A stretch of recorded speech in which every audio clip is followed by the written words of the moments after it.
Ho! What's up, interwebs? Freedom here. We're going to do a quick first impression review on the World War II Call of Duty multiplayer. I'm also going to be having two other videos, one for the campaign, one for the zombies, depending on which order you watch them in, but let's get right to it. This is a Call of Duty multiplayer. It's the same, basically, that they do every year round as the Madden first-person shooters. Some people love it, some people hate it, some people are in the middle, like me. It is definitely Call of Duty. It feels like Call of Duty. It acts like Call of Duty. They've changed a few things. We've gotten rid of the jetpacks. We've gotten rid of the wall running. And we're back to the boots on the ground, old school World War II first-person shooting. You're going to see a lot of guns you recognize, like the PPSH. You're going to see the MP40, the STG-44. A ton of games, a ton of guns that we're used to seeing. The M1. It feels good. I mean, playing the game is enjoyable. It's frustrating at first because you start with kind of crappy guns and no attachments, but that's just like the progression system in any other Call of Duty. You still have the annoying stuff like camping and the guys lobbing grenades straight up in the air and somehow they land at your feet.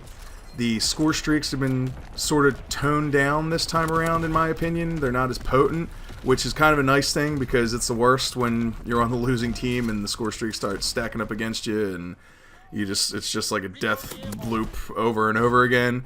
So they got rid of that. Oh, I don't want to say get rid of that, but they toned it down a little bit, and honestly, I'm enjoying it. I mean, I've had a couple of games where it's been super frustrating, where you're just getting sniped over and over and over again on some of the objective-based stuff, but I think once people start to learn the maps a little bit better and start to get used to the guns, that it's going to fall right in line with the rest of the Call of Duty franchise. I'd also like to say there's a ton of stuff to look at. There's a ton of stuff to unlock and upgrade. You got your attachments, as usual, that you can unlock for each gun. You have the 4 classes, which they kind of have, but it's basically just the different preset selections where you got the submachine gun guy, you got the assault rifle guy, and you got the sniping guy, the shotgun guy, light machine gun guy.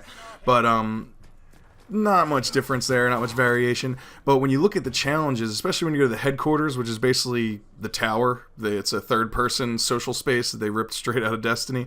But it's cool. It's a cool addition. You can go and do the firing range. You can do 1v1 with your friends. It's a decent addition. You can go in there and look at all the challenges. They have daily, monthly, weekly, stuff like that. You purchase with a currency.